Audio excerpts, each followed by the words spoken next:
आऊज़ बिल्लाहि मिनश्शैतानिर्रजीम बिस्मिल्लाहिर्रहमानिर्रहीम। मुअज़्ज़िज़ ख़वातीन व हज़रात, अस्सलामु अलैकुम व रहमतुल्लाहि तआला व बरकातुहू। उम्मीद है आप सब हज़रात खैर आफ़ियत से होंगे। अल्लाह करीम हम सब की हिफ़ाज़त फ़रमाए। अल्लाह रब्बुल इज़्ज़त तमाम उम्मत मुस्लिमा को हुज़ूर पाक सल्लल्लाहु तआला अलैहि व आलिहि वसल्लम के रोज़े पाक की बाअदब हाज़िरी बार बार नसीब फ़रमाए। मुअज़्ज़िज़ ख़वातीन व हज़रात, अक्सर आमिलीन का कहना होता है कि उनको चिल्ला कशी के अंदर कामयाबी नहीं मिलती या फिर उसके अंदर पागल क्यों हो जाते हैं। तो इस पर एक तफसीली वीडियो मैंने बनाई है, लेकिन इंशाअल्लाह ताला आज की वीडियो में इस पर बात होगी। कुछ और सवाल भी हैं जिस पर बात होगी। अस्सलाम वालेकुम कारी साहब, मेरे दोस्त ने सूरह यासीन का चिल्ला किया 60 दिन का मस्जिद में बैठकर, इसको कुछ ख़ास हासिल नहीं हुआ। क्या आप बता सकते हैं इसको क्यों कामयाबी नहीं मिली? सिर्फ इजाज़त नहीं थी उसके पास।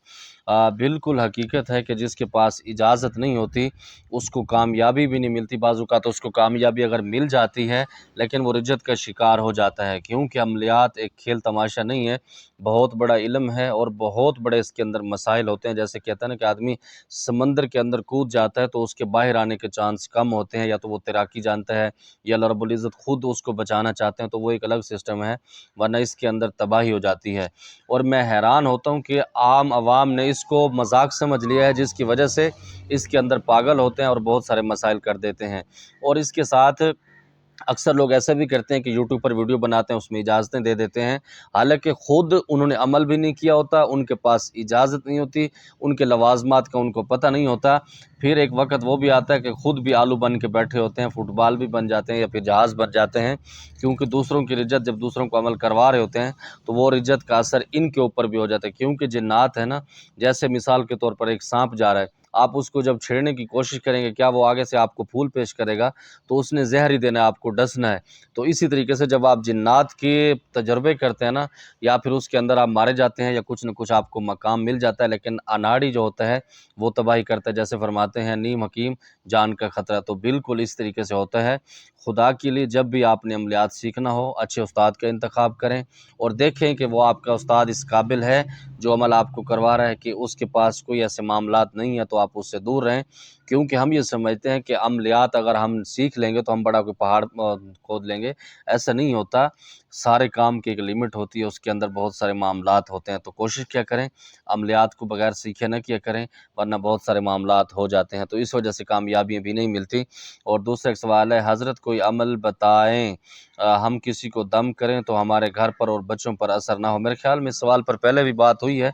इसका सबसे बड़ा मसला ये कि जब भी आप सीट पर बैठें, बावुज़ू बैठें और मरीज़ों को तवज्जो दें, और इसके साथ अपना हिसार करके बैठें, और रोज़ाना की बुनियाद पर अपना सदका आमिल को ज़रूर देना चाहिए, या फिर उसकी एक लिमिट होनी चाहिए कि महीने के अंदर इतना सदका या इतना गोश्त या इतने लोगों को खाना मैंने खिलाना है। जो अमल आप कर रहे होते हैं उसका भी सदका होता है। मिसाल के तौर पर आपने किसी सूरत का या किसी एक आयत की ज़कात निकाली, तो वो आपका जो मुर्शिद होता है, जो आपके असातिज़ा होते हैं, उनको इस चीज़ का पता होता है कि इसका सदका हमने क्या देना है। अगर वो आपको नहीं बताते तो आप ख़ुद मुकर्रर कर लें, फिर उसके अंदर आप नागा न करें जब आप वो सदका देंगे, क्योंकि सदका बलाओं को टाल देता है।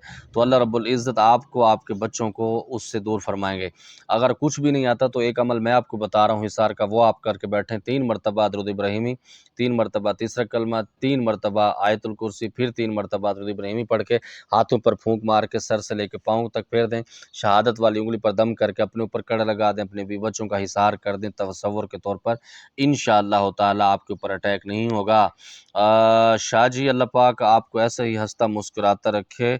आपकी सखावत और आजिज़ी को सलाम है। दुआ तो हम आपको ज़रूर देते हैं। बहुत शुक्रिया मेरे मोहतरम दुआएं देने के लिए, क्योंकि दुआ एक ऐसी चीज़ होती है इंसान इसका बदला भी नहीं अदा कर सकता, और अल्लाह रब्बुल इज़्ज़त की बारगाह में इसकी बड़ी कदर होती है। दूसरे नंबर पर आपने सखी का कहा, सखावत का कहा, तो बस ये चीज़ें हम में नहीं है। बस अल्लाह ताला हमें सखियों में शुमार फरमा दे, अल्लाह रब्बुल इज़्ज़त वो आदतें, वो चीज़ें बना दे।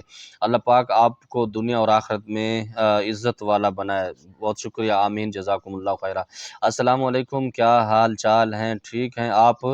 काफ़ी दिनों से आप दिल से वीडियो नहीं बना रहे, आप परेशान लगते हैं, क्या वजह है मुझे बताएं, और अपनी दुआओं में भी याद रखना। बस ये आपकी मोहब्बत है कि आपको मेरा सारे अंदाज़ों का पता लग जाता है कि मैं आज परेशान हूँ या क्या मामलात हैं। मैं यही कहता हूँ कि यही एक असल मोहब्बत होती है कि जो आदमी किसी को उसके चेहरे से पहचान लेता है कि इसके ऊपर क्या परेशानी है।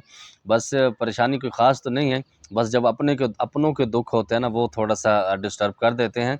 लेकिन अल्हम्दुलिल्लाह हिम्मत हारने वाला नहीं हूँ। अल्लाह रब्बुल इज़्ज़त हम सब की हिफ़ाज़त फ़रमाए।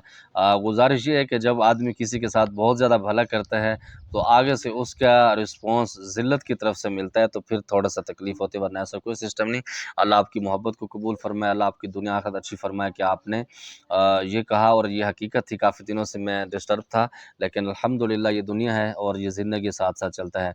हज़रत आप एक रहनुमाई फ़रमाएँ, हमारे इंडिया में कोई आमिल कामिल नहीं है, अगर हैं तो बहुत दूर हैं, हम क्या करें? क्या हम किसी साहिब मज़ार से रहनुमाई कर सकते हैं? क्या ये काम ठीक है?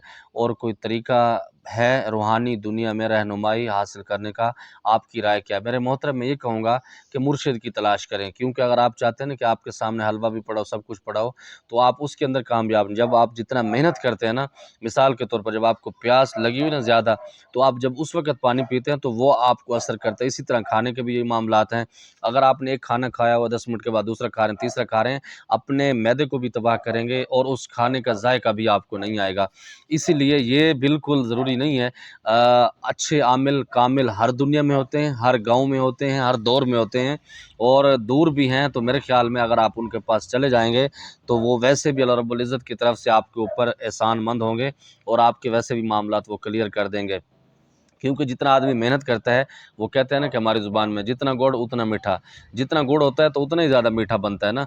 तो मेरे भाई, जितना आप इसके अंदर स्ट्रगल करते हैं, इसके अंदर मेहनत करते हैं, तो अल्लाह रब्बुल इज़्ज़त मकाम भी वही देते हैं। मैं आपको बताता चलूँ, ख़ानदानी काम भी है और इसके अंदर बड़ा टाइम भी गुज़ारा है। मुझे सिर्फ़ एक चीज़ की ज़रूरत थी, शर्म की वजह से मैं अपने बाबा से या अपने बुज़ुर्गों से नहीं पूछ रहा था। मैंने एक आमिल के पीछे 6 महीने दोपहर में जाता था, तो कहता था, साईं जी आज उसकी सातें नहीं हैं, आज बादल बने हुए हैं। ये मतलब वो ऐसे ड्रामे करता रहा, 6 महीने में उसके पास ज़लील होता रहा, सिर्फ़ एक चीज़ के लिए। जब उसने मुझे बताया तो उस दिन मैं बड़ा खुश हुआ। मैंने अपने आके अपने बाबा से कहा, बाबा जान ने मुझे पूछा कि आज पुत्र आप खुश बहुत ज़्यादा। मैंने कहा जी फ़लाँ मसला था, 6 महीने के बाद मुझे इसका जवाब मिला। जब बाबा हुज़ूर ने मुझे पूछा और मैंने बताया उनको, तो उन्होंने कहा, खुदा के बंदे, फ़लाँ किताब हमारे बुज़ुर्गों की पढ़ी है, उसके अंदर आप देखते फ़लाँ सफ़े के ऊपर ये मसला लिखा हुआ है, आप इसका मुझे क्यों नहीं बताया? मैंने कहा मैं शर्म की वजह से नहीं बता रहा था। तो आमिलीन तो इस तरीके से करते हैं, क्योंकि जिसके पास इल्म होता है तो उसके अपने प्रोटोकॉल होते हैं, उसके नखरे होते हैं, तो नखरे उठाने भी पड़ते हैं। क्योंकि जब आदमी किसी को कदर होती है ना इल्म की, और उसी के पास इल्म बेहतर रहता है। मिसाल के तौर पर, अब जब मुझे खाने पीने की तलब नहीं, आप मुझे ज़बरदस्ती खाना देंगे तो वो मुझे किसी काम का नहीं है। मुझे उसकी कदर का भी पता नहीं लगेगा कि इसके ऊपर कितना खर्चा आया है, कितनी मेहनत से बनाया गया है। जब मुझे भूख होगी ना, तो दाल भी पनी होगी तो मैं उसको भी खाऊँगा, तो वो मेरे ऊपर असर भी करेगी और मैं उसके शुक्रगुज़ार भी रहूँगा। इसीलिए आमिल कामिल हर जगह पर होते हैं। और दूसरे नंबर पर जो आपने फरमाया, रूहानी किसी बुज़ुर्ग से फ़ैज़ लेना, मैं क्या आपको मना करूँगा, क्योंकि आप पहले स्टेज पर हैं।